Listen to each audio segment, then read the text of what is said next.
C'est qu'il est sous sa forme liquide car il a été refroidi à une très basse température, soit à moins 162 degrés Celsius. Sur sa vidéo promotionnelle, le projet GNL vante la non-dangerosité du gaz liquéfié. Selon cette vidéo, le gaz est compacté à moins 162 degrés pour être dans sa forme liquide. Le gaz est utilisé dans la cuisson des aliments, le chauffage des écoles ou bien des bâtiments publics. Mais Patrick Bonin, porte-parole pour Greenpeace, dit que ce sont des projets qui sont catastrophiques pour l'environnement. Donc, ce projet-là est incompatible avec la lutte contre les changements climatiques, avec la protection des belugas. Il faut se tourner plutôt vers les énergies renouvelables, vers une utilisation intelligente du territoire, une autonomie alimentaire, créer davantage de parcs, de l'écotourisme, donc de faire un développement en harmonie avec la nature et non pas qui irait en opposition comme ce projet-là propose de le faire. Et plusieurs nations autochtones seront touchées sur le tracé du gazoduc et le projet GNL. Adrienne Jérôme, chef du Lac-Simon, dit vouloir entrer dans une autre ère. Les projets gazoducs, c'est tous des projets de fossiles. C'est comme le charbon là, qui n'est presque plus là, là. Il y a 1% de production au Canada de charbon. C'est quasiment comme disparu. Là. L'Amérique, toute l'Amérique se tourne vers des projets énergie verte propre.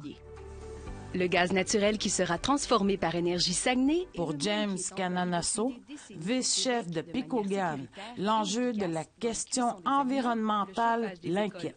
Nous autres, là, je te dirais, là, c'est sûr que si un pipeline qui passerait dans nos territoires, c'est sûr que ça nous préoccupe beaucoup.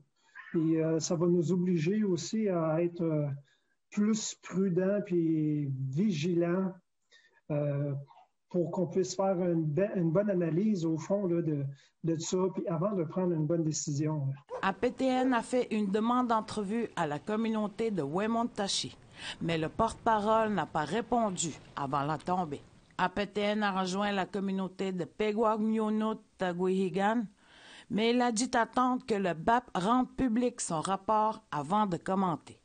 Mais Peguagmiono-Taguihigan dit avoir aussi déposé un mémoire avec les autres communautés de Pessamit et d'Essipit au BAP.